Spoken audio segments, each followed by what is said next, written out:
Welcome to Divine Intimacy Radio, a co-production of EWTN Radio and spiritualdirection.com, where we provide you with a spiritual haven of rest and explore the riches of the wisdom of the saints and the path to union with God.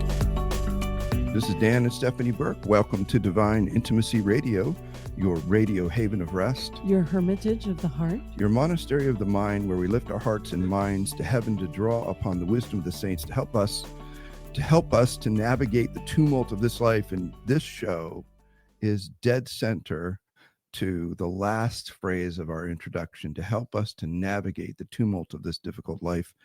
And the tumult right now is Pope Leo's recent interview with Crux, where he said some things that were vague and have triggered my traditionalist friends quite extensively, although I think many are handling it well, many are not. And our guest today is Dr. Gavin Ashenden, and he provided a beautiful commentary on this that I want to agree with and I want to believe is true. So we're gonna talk a bit through that and see if I can be further grounded in what I think is a beautiful, appropriate, charitable assumption. Dr. Ashenden is best known for his role as a former Anglican bishop, chaplain to Queen Elizabeth, right? Dr. Ashenden. Yep. He's taught, at the PhD level for years, been a bishop, a priest in the Anglican Church, converted in 2019.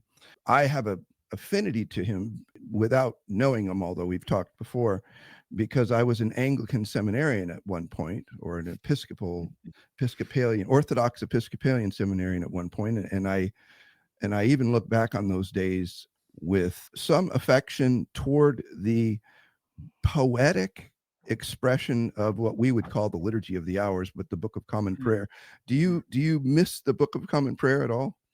I do. In fact, I very nearly I was going to be ordained as a Catholic priest when I think this is partly God's way of luring me to the point of conversion, which I might have found too sacrificial to make otherwise. But it all began. We began to become more complex and went wrong a little bit. But there was a point where I thought I wanted to join the ordinariate because I missed the 16th century liturgy of the English so much. It really is beautiful. It's theologically beautiful, not as theologically astute as it should be, but poetically and linguistically, it's just lovely. And the trouble is, a lot of people think that we've progressed in everything, but linguistically and sometimes spiritually, we regress sometimes. And much of the liturgy we've done over the last 50 years is not really, it doesn't stick in your heart much. One of the things I love about you is you always understate things, and I think for our American listeners, all you have to do is amplify what he says times 100. By 10, yes, that's right. And you'll get to what he's really saying. But I guess sorry, that's an English trait. I'm very sorry. Right. And the trouble is, this doesn't apply to us, Dan, at all. But if I suddenly become icily polite, it means I'm nuclearly furious and being very rude indeed. No, I understand that about the British. So, I concur with you. I mean, one of the last liturgies I attended as a seminarian was basically what I thought Benedict was going to do, which was it would have been a merger of the ordinary form with a higher expression of the ordinary form, more in continuity with the Latin Mass, because it was a 2-hour Mass. We always had the gospel before and after. It was ad orientem, sung, chanted, a great deal of Latin. It was exquisite, and it was frankly, it was Catholic, and what I needed. It was what I needed to move from my evangelical roots. I'm Jewish, but I came to believe in Jesus in a Southern Baptist church, and so I had this I'm a very hyper independent person, so I had all of those sort of elements of my DNA make it very hard to use the vocal prayer, frankly, or to do worship or liturgy in some way that other person tells me to do, because of course the false argument, it's not from the heart and we know that that's not true. But I was shocked, frankly, when I became Catholic, because I studied my way into the church. I was shocked at the how banal the liturgy, of Oh, course. just awful. I mean, like you, we have a lot in common. I'm 50% Jewish. My father was it turns out was Jewish, so he didn't know it for much of his life. But and I think you're right. There is a DNA thing that happens to you. But it is extraordinary. In fact, it makes it very hard to become Catholic for a high church Episcopalian, because one of the things that the Anglicans and Episcopalians were good at, they were good at poetry, good at music, good at hymns, good at verbal beauty. They're blessed in that. There was a huge hole in the middle that could not be made up for, missing either Our Lady or the Mass. But there's a lot you have to let go, and then you think you're coming into the richness of the Mother Church, only to discover that she's had a kind of form of cultural amnesia. Well, and that's why so many I think take refuge in the Latin Mass. Before we do our one final comment on the liturgy, and then we need to move into our topic today about criticizing the Pope. But I was delighted, of course. I wept actually when the Anglican Ordinariate was established, because I like you have so many friends who were Anglican priests or in seminary, and one dear friend who actually we name our digital prayer chapel after his father. Rick Hartley was an Anglican who wanted to become a part of our community of Apostoli Viae because he loved it so much. He was taking courses at the Avila Institute, and I said, you have to become Catholic. And so he said, but that denies my ordination. And I said, it's actually the opposite. The Ordinariate affirms it, but just notes that there are things that have to be remedied or corrected in the ordination. So we had a meeting set up for him to come to meet with me and one of the members of the board of the Ordinariate. And he died at 40 years old in a chair in his living room, leaving, of course, behind a family. The grace of it is it's the Father Rick Hartley digital chapel, and I believe he died as in the hands of God, maybe in purgatory, but certainly as now a Catholic priest, because that was the desire of his heart. So the last thing I'll say about liturgy is, and I know this, I think I've already said that once, but when the Ordinariate was established and the liturgy was approved, the prayer of humble access, which beautiful. I'm sure Absolutely beautiful. I pray at every Mass after, Lord, I'm not worthy that you should come under my roof, but only I pray that the prayer of humble access is just exquisite, and now it's Catholic, so we can pray that in the Mass anyway. And that's the beauty of the Ordinariate. It's taken some of the most exquisite and lovely aspects of sacramental theology, tidied them up theologically, and then held them in the embrace of the real faith. And it's a great combination. So let's move now and make a shift into Stephanie and I listened to your reflections and also your subsequent conversation with Dr. Larry Chapp, who I have a great appreciation for, about your reaction to the Crux interview. And I will just say, I mean, I used to be the president of the largest Catholic news organization in the world. The reason the poor quality, people commenting on that, is I think what happened is he agreed to it at the last minute, and they had no option but to go, the Pope's coming, how do we record this, so I'm sure that's what happened. But in the conversation, he said things that have a subset of the traditionalist movement really their hair is on fire. Could you address a few of those things and talk about why you've adopted a different, your hair is not on fire, you have hope, but I want to dig into that, but on the spiritual side as much as we can, because I think there's something about you and your interior life that has a different lens on this than some others. Well, I think it might have, because I certainly see things differently. I think the first thing we have to do is to try and establish a context, because and the first thing I'd say is most of us are suffering from post-Francis post-traumatic stress disorder. Right. I know I am. So I mean, it wasn't easy to convert under Blessed Pope Francis. It was very difficult, and it got worse and worse as the shocks came. Let's just stick with ambiguity. But it was particularly bad for me, in fact, because the strategy that Pope Francis appeared to be pursuing was identical to the one in which had taken Episcopalianism from a kind of semi-Christian orthodoxy into complete heterodoxy, and it was just the same political and philosophical route. And so many of us wanted to shout out and say, Synodality, don't touch it. It's a trick.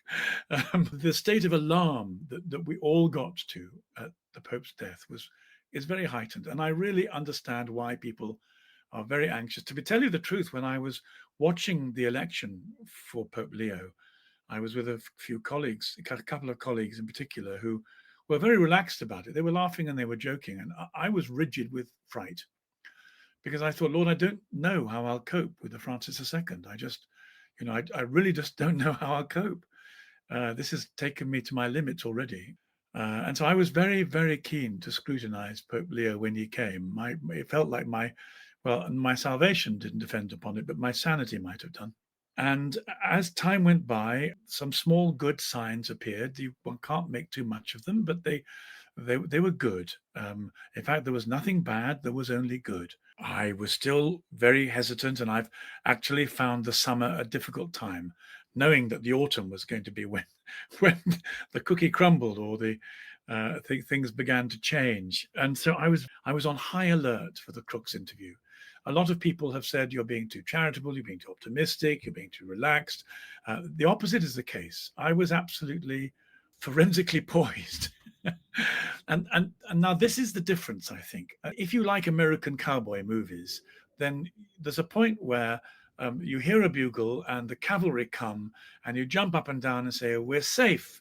There is no ambiguity. Here are the good guys. Those are the bad guys. And the battle is going to be won. And I think that after what we've been through with Pope Francis, everyone was just longing for that moment to hear the bugle being sounded. We wanted the Pope to come onto the loggia or something similar and say, "Fiducia supplicans, I rip it in two. Here it's gone. Relax, folks. All is well." And I've no idea whether he would or wouldn't have done it, but I don't think the Pope could do it, because his biggest problem was going to be how you renew the integrity of the See of Peter without rubbishing your predecessor. Mm-hmm. You can't afford to rubbish you just can't. I mean, it's not theologically, spiritually, sociologically, philosophically sensible. Maybe it shouldn't even be possible. So here's Pope Leo's dilemma. He's got to deal with the mess that Pope Francis left him without being rude about Pope Francis, or without just saying, I'm getting rid of it. So then what's he going to do? Well, I thought what he did was brilliant. And quite English, actually, in the sense it was full of understatement and the degree of subtlety. And I think it's the subtlety that's passed people by. They said, well, we don't need subtlety now. We need reassurance. Gavin, could we pause on that moment? Sure. We've got to go to break, but yes. Let's come back on we don't need subtlety, we need reassurance. And friends, we're talking with Dr. Gavin Ashenden, but you can find out more about him at he has a Substack, the New English Catholic, and our producer will flash that on the screen for those who are watching, drgavinashenden.substack.com. We'll be right back. Friends, if you have looked at the saints and thought, how I remember one guy saying to me, "You're always talking about the saints. I'm a total mess. It doesn't help me." And I think, well, have you ever read the Confessions, which, talks about how many saints begin, so a lot of times we get frustrated and we don't understand the path of the saints and how it is they became saints. And that can bring a great deal of hope. So there's a new course at the Avila Institute called 12 Steps to the Sacred, Becoming the Saint God Made You to Be, taught by Gabriel Garnica, a new teacher at the Avila Institute and a graduate of the Avila Institute. It's going to begin Wednesday at 7:30 Eastern Time. October 29th is the date you need to apply by. So if you want to be a saint, check out avila-institute.org. Welcome back to Divine Intimacy Radio, your radio haven of rest. We are with Dr. Gavin Ashenden talking about the Pope, criticizing the Pope, how we should think about all of this. And one of the things I love about what you said which is a fair assessment of those whose hair is on fire after the Crux interview, is just I'm going to say this more viscerally. The faithful Catholics, I'm going to say it this way: faithful Catholics have had the snot beat out of them for Absolutely. years, Yeah. criticized, rejected, Yeah. and all they want is the deposit of the faith. All they want is peace in the liturgy. All they want is, there's so many good things that they want. And I mean, it's just honest to say the Pope said, I don't care about you. You are not among the welcome. You are not welcome here. Everyone is welcome, subtext, but not you. Yes. And so they're raw. And then so you have this Crux interview where, the Pope is using what Benedict would have called a studied ambiguity. The question is it for good or ill? Let me give you the example of a judo match. In a judo match, imagine you have a bully who needs pulling down. And you might say to yourself, well, let's get a bigger person to fight him, to beat the CRAP out of him. We'd like to see that. That would be a way of dealing with the bully. But actually, there is a way in judo of you could have a more gentle man who would use the bully's weight against him. And what I saw Leo doing was using the weight of Francis against him. Everything depends, if you're an academic or you're trained to think a little bit, in how you define your terms. And so let's take synodality. I thought what was charming, in fact, I liked it so much, I just laughed and hugged myself. I thought, this is so clever and so sweet and so pure, actually, because so he's presented with the Latin Mass, and he's asked, well, what are you going to do about it? And he said, well, I think we might solve this with synodality. And after about 2 seconds thought, I went, oh, I love this. This is so funny. Because you see, synodality can either be a verb, a noun, or an adverb. And with Pope Francis, it was a noun. It was a thing he made, and he made the synodal process. And it was designed to destroy the Catholic faith. It was full of liberals and progressives. They were handpicked to do this, and the agenda was handpicked, and the whole thing was just going to be a nasty, nasty way of blowing up the magisterium. And then blessed be God forever, he died. And so synodality is not a bad thing in itself. It just means the process by which Christians come together to talk, pray, and discern. It doesn't have to be the Francis synodal process. That was just an aberrational form of it. So when Pope Leo says, I wonder if we shouldn't use synodality, what he really means is, let's have people talk to each other. I mean, that's how he said it. This is going to be complex, he said. Bear with me. I'm the Pope. I've got to get rid of this thing without being rude to Francis. So just bear with me. We're going to have to talk about this and find our way through it. I wonder what would happen if we do it synodally. So I can tell you what will happen if we do it synodally. People will sit down and talk, and they'll say, first of all the information that went into the abolition of Latin Mass was fake. It wasn't true. It wasn't true that bishops were saying this is divisive, nor was it true to say that the traditionalists were politically extreme and pretentious, or philosophically or liturgically toxically towards the Novus Ordo. They just loved the Latin Mass and they wanted to say his prayers. And just so you know, the Pope understood that. He described two kinds of issues related to the conversation. He said there are two groups. One group is in pursuit of mysticism and prayer and saying their prayers and worshipping. And the other group is interested in politics. Now, I just ask our listeners for a moment to imagine who those two groups are, because it's the TLM people who are interested in the mystery and they're saying their prayers. They say it all the time. They say, that's why we're here. And it's the anti-TLM people who say, this is a political issue. Pope Leo made it crystal clear he was on the side of those who wanted to use it in pursuit of mysticism and prayer. Any conversation about this, that's exactly what this will emerge. So imagine you bring an aspect of the church together in whatever form, whether it's done informally as we're doing it, or formally in Rome, and a conversation takes place. The truth will come to the surface. And the truth is, this is the prayer of the church. It works. It's beautiful. It's much loved. It's entirely consistent with anything that's come afterwards. There is no antipathy between Novus Ordo and the Latin Mass. That's not to say that one might not prefer one to the other, or one might do a different job to the other. That's a different conversation. But there cannot be any antipathy as a Catholic between these two developments of our faith. That's what a conversation will show.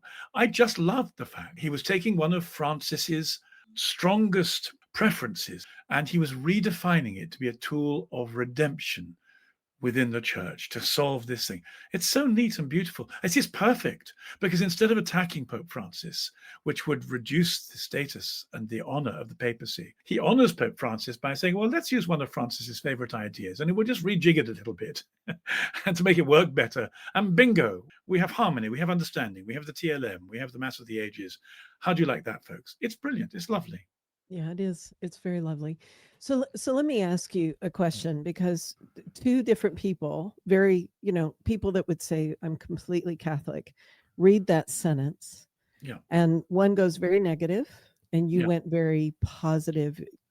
And I don't think that's just an intellectual exercise. I would ask of you, what is it about your particular disposition of heart that can get past, that moves from the head to the heart, that has a positive disposition towards what Pope Leo said, versus immediately going to maybe a critical spirit that would lead us to misinterpret everything that he says? Well, at the risk of being pretentious, and I hope you'll forgive me if I'm pretentious, I'll say it's my reading of St. Augustine. So you see, one of the things about St. Augustine is the reason he's so magnificent is that he manages the head and the heart in a particular way. Let me just go back one step and say that one of the aphorisms that mainly comes from Orthodoxy, which I love, but it's entirely integrated in the Catholic spirit, is a phrase that says the aim of the human being who loves God is to stand before the real God with the real self, with the mind in the heart. This is just the most magnificent agenda, because you have to start saying to yourself, well, who is the real God? And then we know this is a Trinitarian task. And who is my real self? And that's a very interesting journey to go down. And that involves choosing certain preferential means of analysis. But the killer for our sake is this: with the mind and the heart, because we are rational children of the Enlightenment by nature. For much of my life, I preferenced the mind. I earned my living by the mind. I was an academic. I wasn't a particularly good one, but I was one, and that was my culture. And one of the things I had to learn was that deep at the root of Christian spirituality and mysticism, the basic place, the home place, the building, it's the heart. Now, we know this from scriptures. And what's the relationship between the mind and the heart? Well, it's like prayer, really. You have to shut the mind up. You have to say to the mind, close down now. You can't do any more for me. I mean, you might like words and you might like ideas, but if I'm going to be in the presence of God, you're just going to have to be quiet and let the heart take over. And so one of the things that you do in prayer is you find, and this is part of the reason for the Jesus prayer and for the rosary, is you have to still the mind and let it be quiet and let the heart do its job. Now, in terms of theology or discernment, I think the task is always to get the relationship between the mind and the heart right. Now, most people, when they are listening to Leo, they're doing it with the mind. The mind's on full alert. Is he going to say the things I need him to say to take my fear away? That's how people have come to this. And he didn't. And that's why they're still freaked out. I understand that completely. But if you approach Leo with the heart and you say, what's his heart doing? How is it going to help my heart? What you see is a quiet man who clearly prays, who has a degree of wisdom about him. The way he's carried himself, he's gone gently, he's gone quietly, he's gone subtly, he's gone with respect. You can see he's waiting and praying, and he's taken an agonizing 3 or 4 months. And we all wanted him to say, here I am on the loggia. It's okay, folks. But he's got a very profound task to accomplish as the Pope. He's not a caped crusader for Catholicism. He's the Pope. He's the Father. He has to find a way of bringing the whole church. And let me just say why I think it's complicated. One of the things I've discovered is that the great many of the 1.4 billion Catholics in the world are not very well catechized. They are therefore very vulnerable to the spirit of the age. And many of them have been really badly bamboozled by wokery, by progressive ideas, by the whole kind of political toxicity that's fed through the media. the Pope's got to bring them with him somehow. Mhm. He really can't afford, I don't think, to declare for one team against the other, because this is not a one team against the other thing. This is a Catholic thing.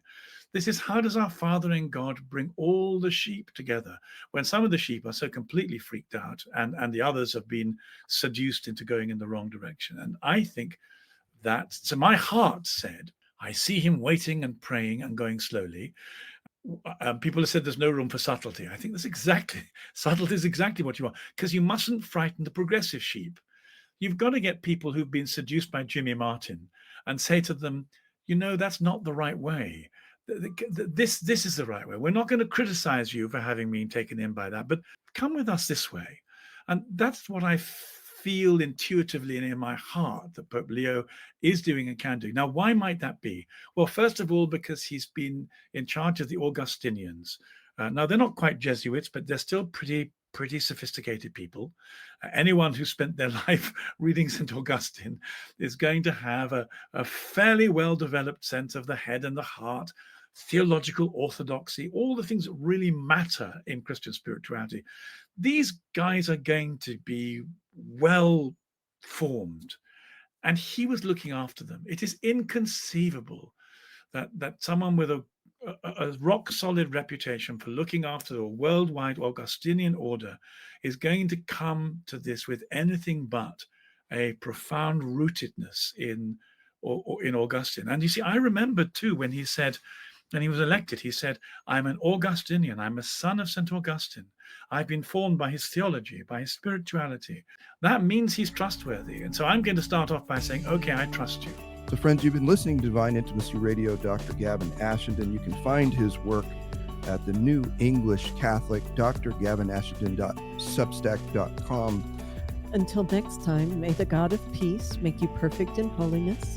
May he preserve you whole and entire, spirit, soul, and body, irreproachable at the coming of our Lord Jesus Christ. Amen. Learn more about the interior life. Visit spiritualdirection.com. Divine Intimacy Radio is a co-production of EWTN Radio and spiritualdirection.com and heard worldwide on the EWTN Global Catholic Radio Network.